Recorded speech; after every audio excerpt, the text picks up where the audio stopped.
What's happening, fanbase, and welcome to an honest descriptions of every student in Class 1A of My Hero Academia. It's been a bit of a while since I did a conventional honest descriptions instead of one of those weird ones, so I figured this was a great way to get back into the spring of things. If you don't know how this works, I basically honestly describe the characters. Pretty straightforward, right? Right! And because it's so honest, none of you will ever get triggered that I'm making fun of your waifu husbando best ship. Amazing! Let's get started.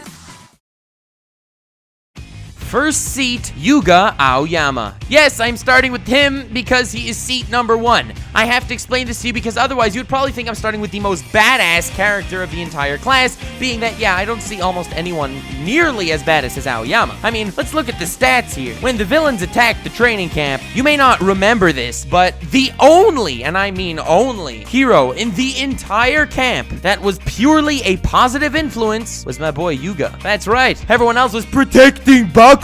Yeah, that did good. But who got back the chicken of darkness? That's right, my boy. The only character that actually succeeded everything he tried to accomplish. The villains didn't, neither did the heroes, except for Yuga Aoyama. Also, I don't think I could fail to mention that his hero name is probably the most badass hero name of all time. When someone's in danger and they're looking to call the hero, are they gonna yell, "Superman, help!" Are they gonna yell, "Almighty, please!" Or are they gonna yell, "We need Never Stop Twinkling!" That's right. Obviously, it's gonna be Never Stop Twinkling. That is the greatest hero name of all time. I see no flaws in this at all. And can I also mention that I love how his character design was literally made on a Wii, but no matter how much I defend him, I still see everyone blasting poor Aoyama, even though he's probably one of the greatest and most powerful characters in all of anime. But in all honesty, aside from saving them at the training camp arc, can we remember why Uraraka actually passed the Heroes vs. Teacher exam? Yeah, pretty sure it was because of Aoyama too. He's the greatest team player in all of anime, caring about his allies far more than he cares about himself, even though he flexes when there's nothing to flex. That's why I love him, and that is why Yuga Aoyama is my favorite member of Deku's harem. Next, seat number 2, we have Mina Ashido, the younger sister of Android 21. But of course, she's a female character, so let's see why she's best girl. Well, her quirk makes her constantly lubed. And of course, she's the fitness fetish since none of the other girls in the class are particularly physically fit. Thanks for joining us on Waifu Analysis, and let's get back to the honest description. Well, as you can see, she has the ability to use the power of slime. That's right.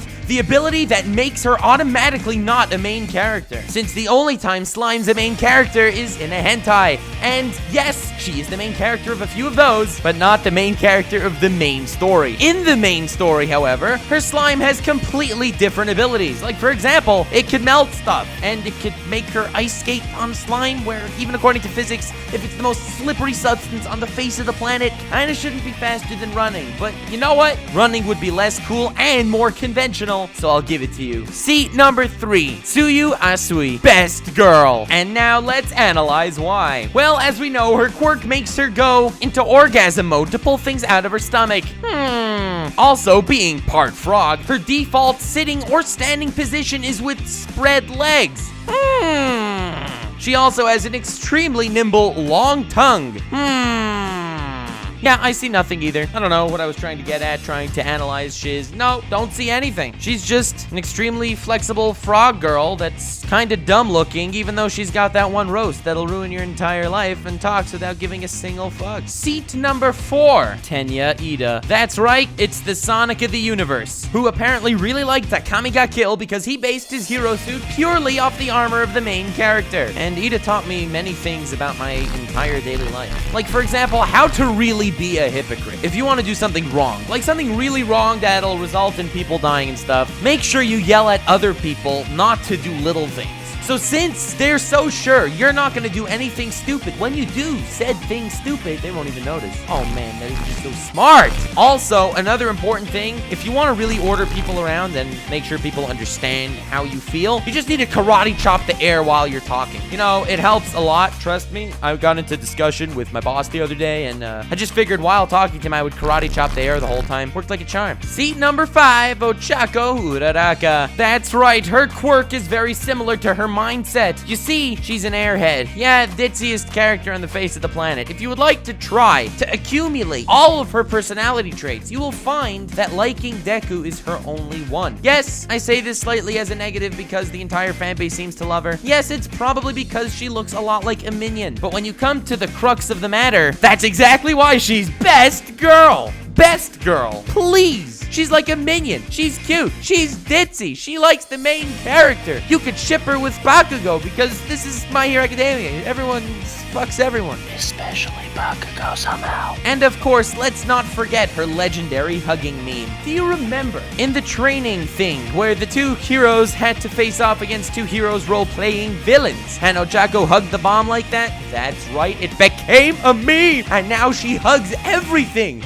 This is her true ability. This is why Ochako is best girl on straightforward, ditzy cuteness alone. But while all that's really nice and good, let's call a spade a spade. That's not sexual enough for a My Hero Academia girl. So you have to realize that despite how all the guys are basically brute force fighters, they're all totally fine with the school uniforms. The only one that takes off their jacket in every single fight is best girl Gravity Butt. You will come to see the point that I am making here, and you will come to see it well. Seat number 6, we have the legendary Mashirao Ojido. Sometimes a superhero appears that just their quirk is unfair. Like, come on, how could anyone even hope for a better superpower? Yeah, I don't know, fam. Whenever I see this guy with this big, hairy, fleshy, penis-looking thing coming out of his butt, I just feel like the world's unfair. Why does he get to lug around this 30-pound beaut and we're stuck with, you know, nothing? It would be just cruel for me to talk about his quirk for like 10 minutes and how it's overpowered and the most useful quirk anyone would ever want, and the superpower that everyone watching My Hero Academia pines for. Instead, let's talk about his usefulness to the narrative, because as we know, in the tournament arc, he was mind-controlled by Shinso. So, being the badass that he is, he quickly understood the mechanics of Shinso's quirk, and since Deku was his first opponent and he needed Deku to win in his stead, he passed on that knowledge he sacrificed himself for to our main character. That if Deku were to answer any of Shinso's questions,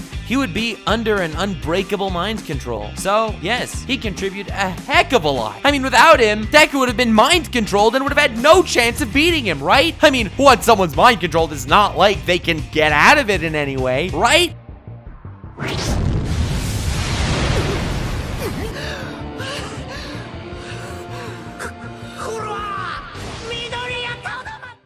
Yeah, I love a character whose sacrifices are not in vain. Next, we have the 7th seat, Dinky Kaminari. A guy who goes from a witty badass to pink guy from the Filthy Frank show. And in all honesty, if I were to pick a single hero through this entire class that I would dedicate my life to and that I look up to as a true hero, it's this guy. And honestly, before his maxed out electrocution thing, he's pretty cool too. Seat number 8, we have the legendary Jido Kirishima, the metapod of My Hero Academia with the ever-living boner heart and jokes. Yay! We totally needed one of those. I mean, even his actual battle in the tournament literally felt like watching two metapods locked in Mortal Kombat, but they both just no heart. Yeah, pretty epic battle incoming. But in all honesty, he's been a badass thus far. I mean, in the tournament arc, yeah, it's true, he was a gag character, and he hasn't really done anything else in the entire series aside from that. But let's call a spade a spade. His inexplicable crush on Bakugo is hilarious,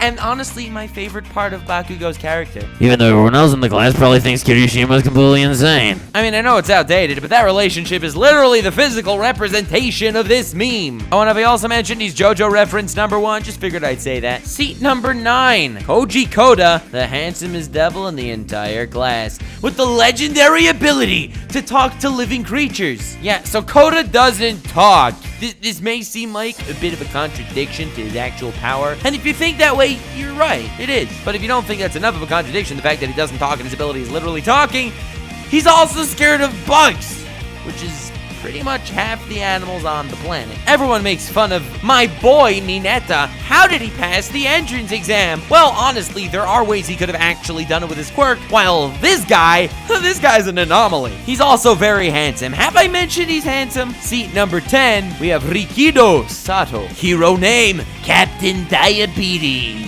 the ultimate teammate to Kaminari, because if they go full power simultaneously, oh, all hell will break loose. And their combined IQ may even hit the positive numbers on the scale and not remain in the negative. That being said, Mr. Vagina Lips over here clearly stole his character design from the main character of Ore Monogatari. And honestly, he did more heroing there, and it's a touchy-feely, cutesy-pootsy love story than Sato did here. All he did here was lose. I mean, literally, he did nothing else. Seat number 11, Mezzo Shoji. A very standout character design and interesting dude that everyone wants to know about. Needless to say, we know nothing about him. Not even what he looks like. God knows why he wears the Kakashi mask. Well, Nux, he probably wears it because he doesn't have a face under there. That's why he puts mouths on his hands to speak. Well, why doesn't he put a mouth where his mouth's supposed to be, fan base? And also, why does he have the most emo, counterproductive hairstyle of all time? Aside from the fact that it probably takes hella work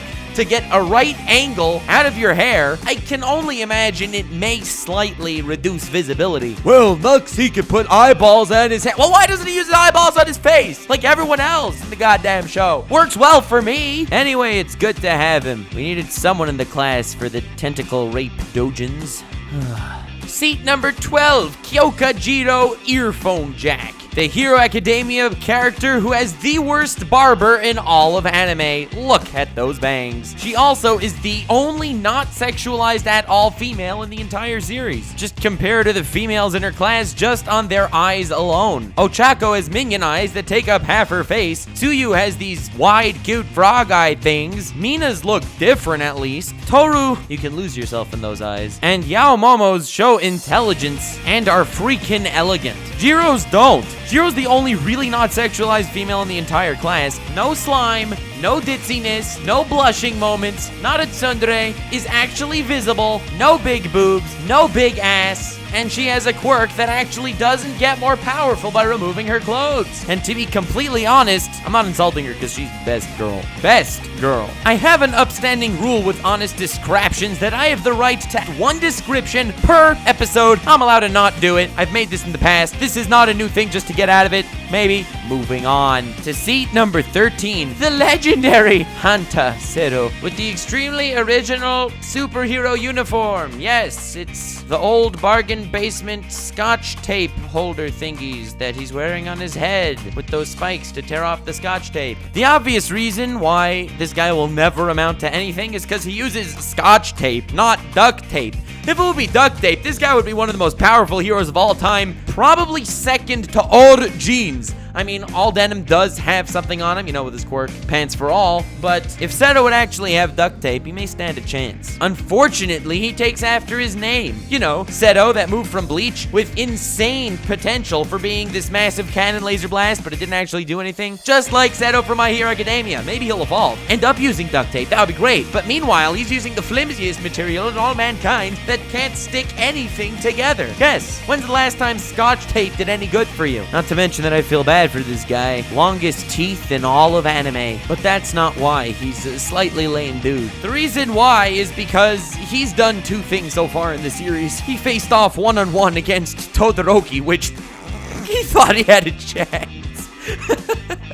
Yeah, well, at least it was a valiant effort. And then the second thing, he lost to an opponent that Mineta beat single-handedly. Mineta! And it was Mineta's weakness. God damn, Sero, that ain't too great of a track record for you. Oh man, poor Sero. I would hate to be him in the winter, especially in Japan where it's cold, you know, with long-sleeve shirts being his only weakness. Moving on, seat number 14, Fumikage Tokoyami. Yes, Tokoyami x Tsuyu is the perfect bestiality couple and will definitely become canon. Also lucky that Tokoyami's beak has teeth in it, or else we would have had that obligatory, really sad, dramatic backstory where his mother had to puke into his mouth, and honestly, none of us really wanted to see that. So also, let's not forget the badassery of my boy, the Chicken of Darkness. the only character that actually remained as the ultimate badass by the end of the tournament. He lost because it was the worst possible matchup and the worst possible time of the day, him being the opposite of Escanor, fighting against a light-producing little bastard. After Bakugo won the tournament, he went through that whole hissy fit and had to be tied down. Pretty lame. Todoroki went from a stoic badass at the beginning of the tournament to a quivering bitch that basically gave up on the final match and didn't use his powers, which is pretty lame. And I'm not going to be going through all the rest of the characters, but Tokoyami basically won the cavalry battle single-handedly and remained as the most underutilized badass of the entire series. Not to mention how his quirk is basically a JoJo stand that at night becomes All Night and goes into Kurama chakra mode and destroys the world. Yes, Tokoyami is the ultimate badass dude that no one really talks about because I guess darkness chickens are less relatable. Also, can you imagine this guy ever getting a good night's sleep? Every time he turns the lights off, All Night pops out and starts messing with shiz, destroying the planet. Freaking badass quirk, but also not the greatest for the sleep deprived. Shoto Todoroki is a man with a mission. He's the type of guy that will do anything to get under his dad's skin because his dad's a total dick. Even though I kind of like his dad, that's for a future video. Maybe an honest descriptions on all the heroes if you like this one. But any hood'em-a-looter, Endeavor wants his son to be as powerful as he can to defeat Orumaito. So he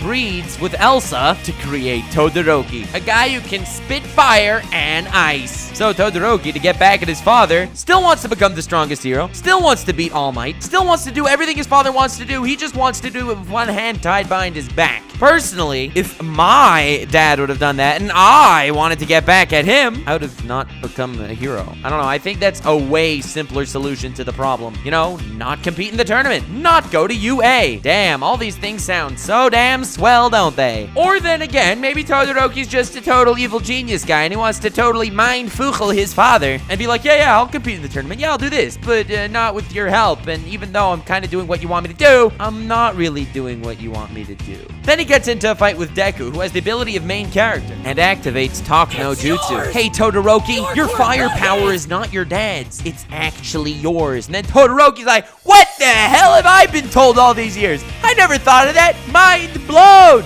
Then Todoroki develops manic depression. That's what I call character development, fam. But look, all that aside, you gotta give credit where credit is due. And Todoroki is one of the only characters in all of anime that actually had plot armor against the anime's protagonist.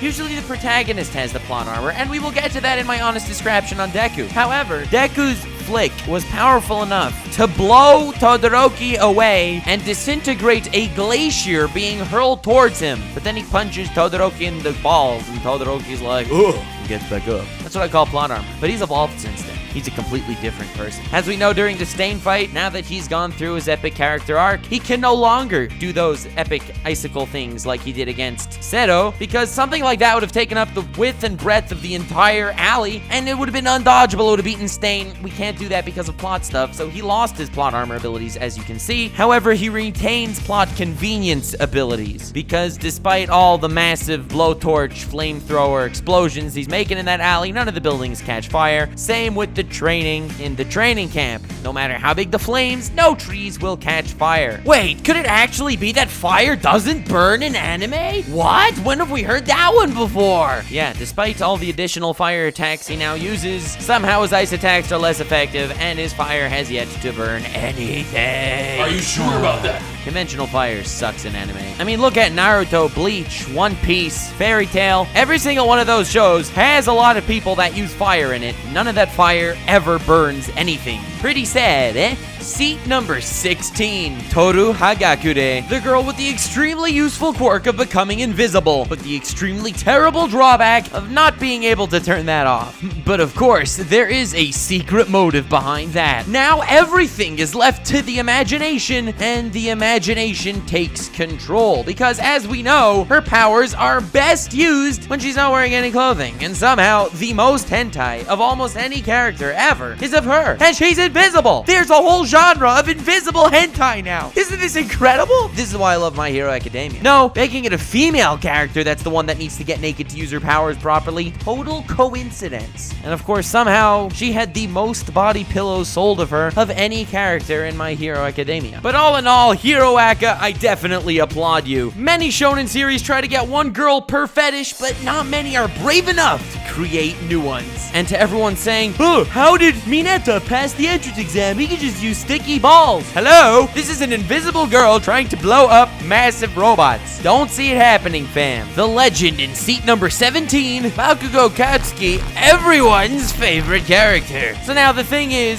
Katsuki was easily the hardest one to write an honest description on out of the entire class, and that's simply because the fan base is directly split. Either they love the guy or they hate the guy. So I don't exactly know which side I want to make fun of here. But regardless, Bakugo does tell us that Horikoshi mastered the art of drawing a human face with normal human emotions. Took all of that ability that he's amassed, put it in all the other characters, and everything that doesn't fall into those categories goes in Bakugo's complexion. Yeah, this guy's got expressions only his mother would love that are the most memeable faces of all time. Mr. Lord Explosion Murder over here also has the passion and extreme drive to become a hero above all else. Nothing will taint his goals. We just don't know why he has those goals. He just has them. Yeah, I thought All Might was pretty cool, and as you can see, this guy has the moral integrity of Shrek on a diet. Yes, of course, everyone would want Lord Explosion Murder to become a hero. He did win the tournament after all. Ain't that the face of a winner? A lot of people on either side of this massive argument, if you like him or you hate him, they just don't understand each other. To the people that hate Bakugo because he's a massive prick that deserves all the crap coming to him, still manages to win everything, treated Deku like garbage for no reason, and thinks he deserves everything in the universe. Guys, he's a tsundere. I don't see what you don't understand. Of course everyone likes tsunderes. And to the people that don't understand, the people that hate Bakugo because he's such a well-developed character. He starts off as a massive prick, and as the chapters progress, he stays a massive prick, just maybe slightly less of a massive prick. But he doesn't like showing off that part. He prefers the massive prick part. Honestly, I hear both sides very clearly, and I'm very much of the mind that when he was teamed up with Deku against All Might, and All Might need him in the face hard enough for him to fly dozens of feet into the top story of a building and demolish the building on impact, I still think he should be dead. Next, we have seat number 18, Izuku Midoriya, otherwise known as Deku. A super inspiring main character that teaches everyone anywhere that if you work hard enough and believe in yourself enough, you're not gonna get anywhere, because it's all thanks to All Might's secret hair juice drug potion that gave him superpower! And not any old superpower, but the strongest superpower ever. Yes, with a flick, this guy can destroy a glacier. No problemo. Yes, of course it's all hard work, all determination, and all willing to go out of his way for a friend that gave him this power, and it's totally nothing to do with this power being donated to him, making him ridiculously OP.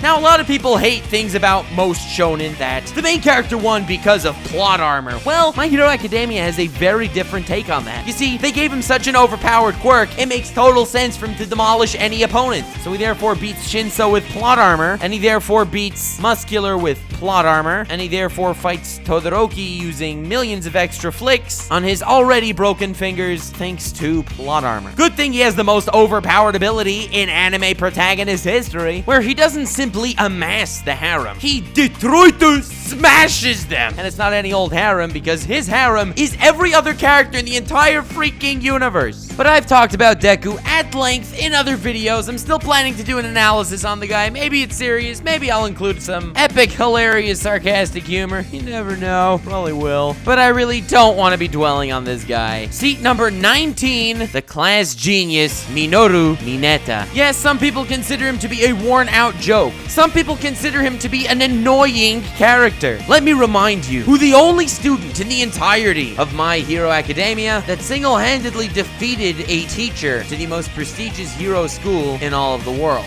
Yes, it was Minoru Mineta, who was the one who came up with two of the most brilliant strategies in the tournament arc, whether it be hiding inside of Tentacle Arm Guy and convincing the girls about the cheerleader thing. Yes, it was Minoru Mineta. The guy knows exactly where he stands. He knows how powerful he is, and that's why his hero suit wears a diaper. Actually, God knows why his hero suit wears a diaper. Why does his hero suit wear a diaper? This is an answer that no one's ever received because there is so much mystery still within the confines of the deepest mind in the series. A lot of people complain to me, "Hey Nux, you do a lot of memes. You like memes. Why don't you meme about Mineta?" Well, the answer is simple. I like to take memes that don't exist yet and create them, flourish and blossom them into something magnificent. Mineta's a perfect meme, and therefore, I do not want to touch him and risk losing him forever. Which is why All the Pants is the greatest hero of all time, but Mineta, lurking in the shadows, is almost second place. Well, almost third place. Let's not forget Aoyama. Come on, guys. But in any case, the most fun I can make and the most honest description I can create is a friend of mine, Anime Uproar, made an 11-minute analysis on how sticky are Mineta's balls. Yes, cringy little bubble fuck had an entire analysis video on him, and that goes to show how deep and complex his character is. His psyche is not easily understood by a simple watch through the anime. Link to Anime Uproar's video is in the description on Minoru Mineta, grape juice, sticky little bubble fuck, the next All Might. And finally, at long last, this was way harder than I thought it would be. Seat number 20, Momo Yaoyorozu, another female character. Do any of the female characters we had until here have anything in common? Yes? No? Maybe? Well, maybe the fact that she uses her power best by pulling stuff out of her body. She can create anything. And the more exposed skin she has, the greater the creations become. Which is why her hero suit, of course, basically leaves her chest bare. And to fully utilize her potential, she takes her shirt off entirely. Yes, this is completely not for fan service and not to sexualize her at all. No. She just simply needs to use her power. I mean, it's not her fault that she's female that has this power. It's a total coincidence that all the girls in the damn show have to take their shirts off for full power. It's not weird at all that you have this girl in her first year of high school prancing around mostly naked as a living Swiss Army knife that can literally create infinite money. Yes, she can create money. This is no issue. In fact, that's what she did while she was trying to find the villain hideout just now in season 3 of Hero Academia. Something else happened. Yes, random drunk dude said, "Wow, that lady has massive tits." Don't you love anime high school girls? Don't you love how this is considered normal? I personally do. I think it's amazing. Let's not forget at how awesome she is, though, as a character. She's clearly the tsundere Hawkeye of Todoroki's Mustang, and it's beautiful. Yes, she is absolutely another best girl. My Hero Academia definitely did one thing right in that department. It's full of best girls. I love almost the entire female cast, despite the fact that they are sexualized and completely useless. Wait, no, it's completely useless? What does that mean? Well, they all got wiped out in the tournament, and all their rounds took like 2 seconds. Oh, except for Ochako. She's a main-ish character, so her fight had to last longer. It took a few more seconds, even though Bakugo should have blown her to bits a million times. Of course, she took her shirt off. Let's not forget that. But yeah, she still lost in the first round of the tournament. All laminar queens, fam. All laminar queens. And when everyone's super, no one will be. Thanks so much for watching. I hope you enjoyed. Feel free to smash that like button. And I mean destroy it. Detroit. Anyway, you can do whatever you want. Likes don't really affect the video, but it feels awesome when there's more likes. Subscribbles, on the other hand, extremely helpful and really appreciated, especially if you want more content. I do analysis and satire content, however. Definitely let me know in the comments if you want more honest descriptions on My Hero Academia. I'm down for an honest description on all the pro heroes, all the villains, or really anything else you guys can come up with YouTube's notifications as amazing as they are. Feel free to hit that bell. Feel free to follow me on Twitter. Both those options are extremely helpful. Link to my Twitter's in the description right next to the merch. Yay, merch! Everyone likes merch. Yeah, it would be extremely helpful for all the merch you pick up as well. It really helps support the channel because ad revenue really hasn't been cutting it lately all so much. My Patreon is also in the description, and to the patrons, I am truly grateful because it's thanks to them that I can crank out this content at this pace, or maybe even crank out this this content at all. Special thanks to the Swag Hoggers, Tyler Schumacher, Zindergarten, Axel, Colton Scott, you and an anonymous member, the 4 Lord Tweegers, Gavin Anderson, Large Blobby, Loomson, and Galactic, and the 3 Godus up tier, Dark Element, JD Fincher, and Ezedric. Thank you so much. Anyone who becomes a patron is invited to the Discord no matter how much you pledge. Link description. Please click it. Really appreciate it. Really need you guys. Always liked making a video on My Hero Academia. Really enjoying the 3rd season going on right now, I have to say. But one thing is far more important than any of that, and that is to stay weird, man.